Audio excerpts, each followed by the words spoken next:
Bonsoir ou rebonsoir, c'est une soirée exceptionnelle qui vous est proposée en partenariat avec Le Parisien. Ça n'est pas un cours d'économie, c'est toute notre histoire récente racontée par Pierre Arditi qui va défiler sous vos yeux, un peu comme un roman avec ses personnages et ses rebondissements, sauf que tout est vrai.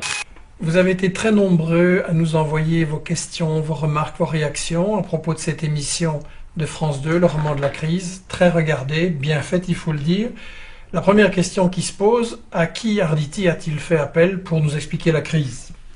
Alors Daniel Cohen, vous êtes un économiste réputé, alors expliquez-moi. C'est un peu court, monsieur Arditi, réputé. Il aurait fallu nous dire qui est exactement Daniel Cohen.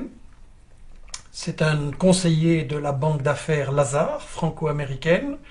C'est donc une banque qui aide les riches à devenir plus riches, qui gère les fortunes, qui est spécialisée dans les privatisations, fusions, restructurations qui ont permis aux grands groupes français de se renforcer dans les décennies précédentes. C'est aussi un proche de Strauss-Kahn, l'homme qui à la tête du FMI fait tant de mal aux pays du tiers-monde.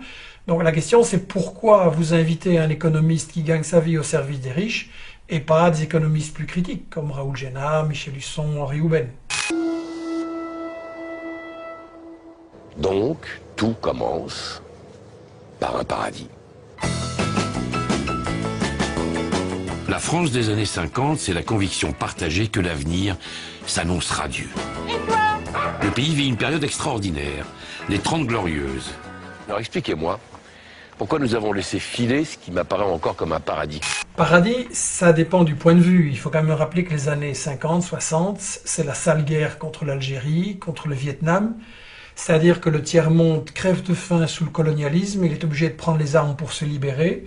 Et pourquoi est-ce qu'on colonise le tiers-monde? Eh bien parce qu'en le dominant par la force, on peut faire des profits énormes.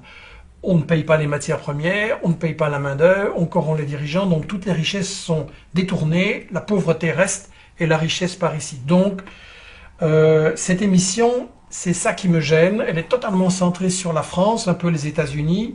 Un homme sur 3 dans le monde crève de faim, c'est totalement absent de l'émission. Il y a un autre facteur. À l'époque, dans les années 50-60, l'énergie est bon marché.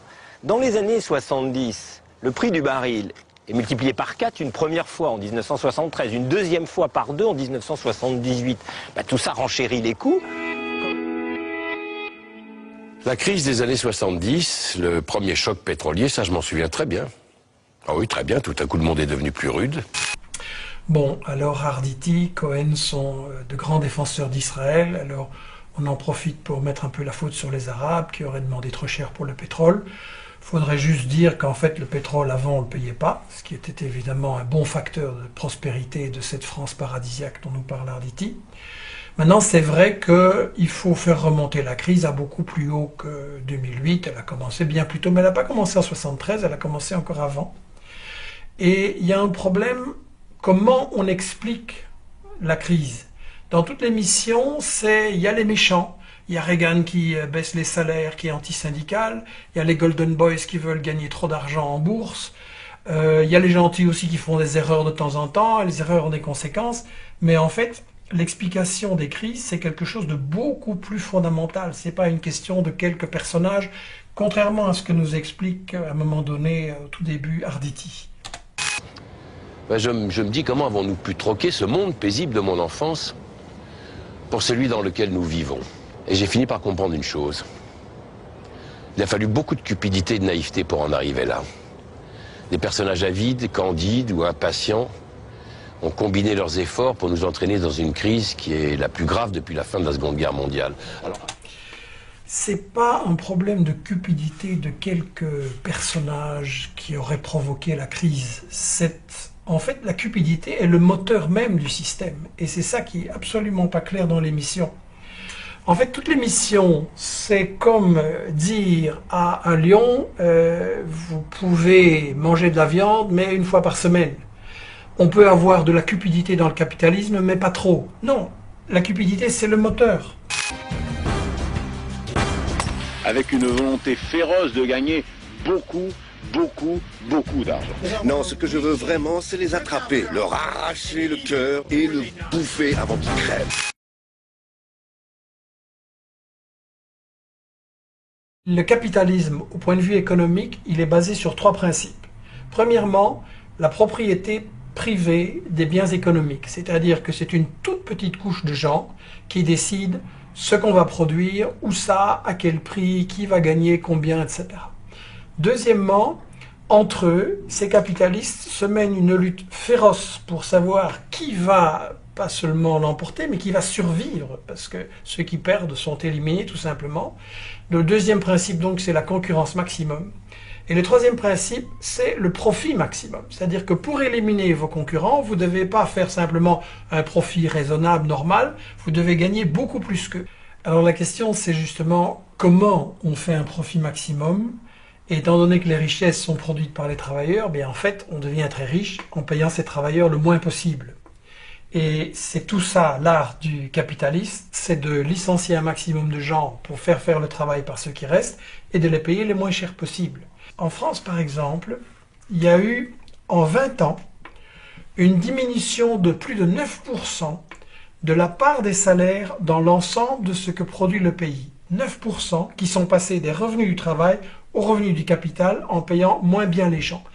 La France est un pays où on produit, disons en moyenne, 1800 milliards d'euros par an. Eh bien, ça veut dire qu'il y a 100 milliards d'euros qui sont passés de la poche des travailleurs dans la poche des capitalistes. Après, évidemment, on vient nous dire « Ah, il y a un trou dans la Sécu, il y a un trou dans les retraites de 12 milliards. » Évidemment, on vient de faire 100 milliards de cadeaux aux riches, évidemment qu'il y a un trou. Et alors, à qui on va demander de combler ce trou? À ceux à qui on a fait des cadeaux? Non, à ceux qui ont déjà dû payer les cadeaux et qui vont devoir payer une deuxième fois. Et donc, la même politique qu'aux États-Unis, elle a été faite en Europe, c'est-à-dire qu'on a baissé les salaires, on a baissé les retraites, on a flexibilisé le travail des gens, on a joué sur le chômage, on a diminué les revenus des chômeurs.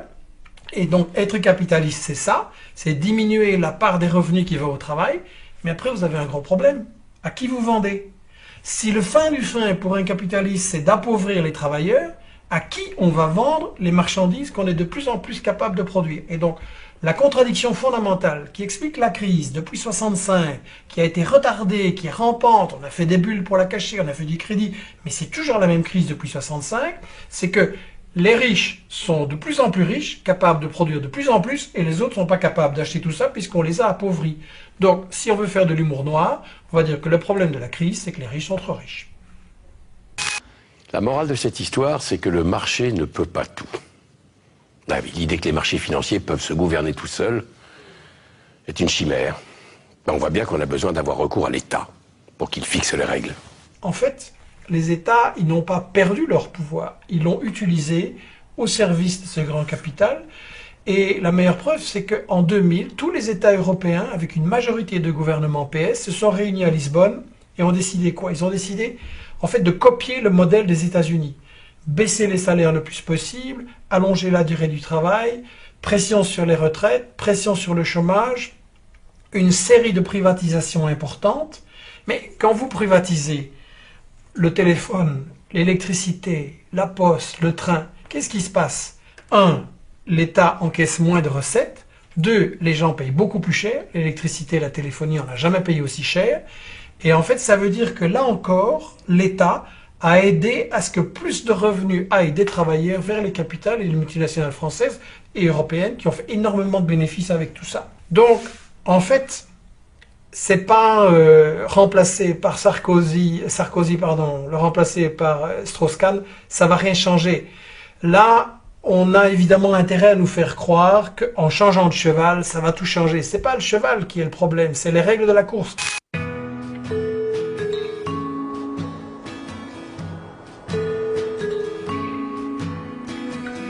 Alors à la fin de cette émission, qui a en tout cas le mérite de faire réfléchir, de soulever des questions, tout le monde se demande quelles sont les solutions qu'ils vont nous proposer. Et alors là, patatras. Est-ce que dans cette planète encombrée, il y a encore une place pour la France? Mais bien sûr que oui. Il faut changer les menaces en opportunités. Je voyage énormément. J'ai fait un livre sur l'eau. Et je me rends compte que l'eau sera un des problèmes principaux que va rencontrer la planète. Et comme par hasard, les deux plus importantes et plus efficaces sociétés au monde dans le domaine de l'eau et de l'assainissement sont des sociétés françaises. Alors là, c'est justement un sujet que j'ai étudié en analysant comment, en Amérique latine, mais dans le monde aussi, en fait, vous avez eu le phénomène de la privatisation de l'eau, c'est tout récent. Il y a des multinationales françaises, effectivement, Suez, Vivendi, qui est devenu Veolia, qui ont fait main basse sur le marché de l'eau, avec le soutien justement de la Banque mondiale, du Fonds monétaire international, des copains de M. Cohen et Orsena, de la manière suivante, je cite, durant la seule année 2000, la Banque mondiale et le FMI ont imposé la privatisation de l'eau à 12 pays pauvres et endettés, Angola, Bénin, Guinée-Bissau, Honduras, etc. Mais comment est-ce que ça se passe sur le terrain? Eh bien, à Porto Rico, par exemple, le magistrat Carlos Lopez a critiqué Suez pour avoir consacré, je cite, beaucoup d'énergie à perfectionner les méthodes de facturation et d'encaissement, mais n'avoir apporté aucune amélioration à la distribution d'eau potable aux consommateurs. Au Mexique, Vivendi Veolia a augmenté les tarifs de 60%, avec de nombreux défauts de paiement et de nombreuses coupures. Les canalisations ne sont pas entretenues, les inondations sont fréquentes. Tout le monde se plaint. En Bolivie, il y a eu une grande lutte contre la privatisation de l'eau. On a réussi à faire marche arrière. Et donc, M. Orsena, là, je me demande dans quel intérêt est en train de nous dire qu'on devrait être fiers parce que ce sont des Français qui ont fait main basse sur l'eau et qui se comportent comme des voleurs d'eau dans le monde entier. Il y a quelqu'un qui a toujours gardé en tête ses préoccupations éthiques. C'est M. Mohamed Younous. Je pense qu'une petite somme d'argent peut changer une vie. Et je me bats pour faire reconnaître que l'argent, ou le crédit pour se mettre à son compte, est un droit fondamental. C'est le microcrédit, un système de petits prêts bancaires conçu pour aider les plus défavorisés à développer une activité et à sortir de la misère. Alors le microcrédit, ça a l'air magnifique, moral, philanthropique, le capitalisme devient enfin généreux. Mais en fait, il faut bien dire que c'est une solution bidon. Sur notre site Investigation, on a publié un article où un économiste indien, Senath, fait le bilan justement, comment ça fonctionne sur le terrain. Première chose qu'il constate, c'est que en fait, c'est pas les indigents qui ont accès à ça, c'est les moyens pauvres. Et ça ne résout rien. Bien sûr, il y a quelques femmes qui ont pu avoir un soulagement temporaire, mais ça ne résout pas le problème de fond.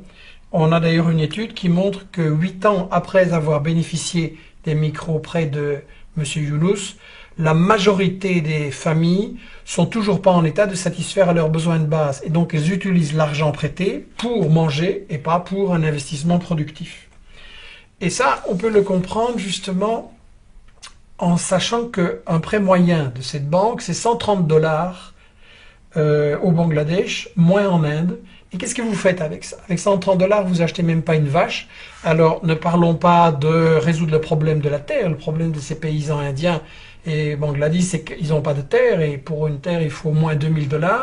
Et donc, le grand problème, c'est pourquoi ils n'en ont pas? Pourquoi il y a, ces dernières années, 150 000 paysans indiens qui se sont suicidés parce qu'ils n'arrivaient pas à rembourser et qu'ils étaient sans issue? Et ce qu'il faut dire, qui n'est pas dans l'émission, pour comprendre le drame des paysans de cette région et des paysans du Sud, c'est que nos multinationales sont responsables. Nos multinationales vont dans ces régions, elles prennent les matières premières, elles ne les payent pas, elles utilisent la main-d'œuvre, elles la payent le moins cher possible, et donc ça en développe la pauvreté. Elles détruisent l'agriculture locale en déversant leurs produits, en utilisant quelques ressources pour l'agriculture d'exportation, mais pas du tout pour développer un marché local. Ajoutez à ça la dette où les banques s'enrichissent sur le dos du Sud, la corruption, les privatisations. On voit donc bien que nos multinationales ne sont pas la solution, elles sont le problème. Le budget du microcrédit dans le monde, c'est 12 milliards par an. Combien est-ce que les multinationales du Nord prennent chaque année dans le Sud? 300 milliards de dollars de bénéfices rapatriés. Rien que la totale française, déjà 14 milliards de dollars. Donc c'est de ça qu'il faudrait nous parler. Qui cause la misère? Nos multinationales. Évidemment, comme la banque Lazare de M. Cohen, c'est la banque des riches, évidemment, ils vont pas nous parler de ça dans l'émission.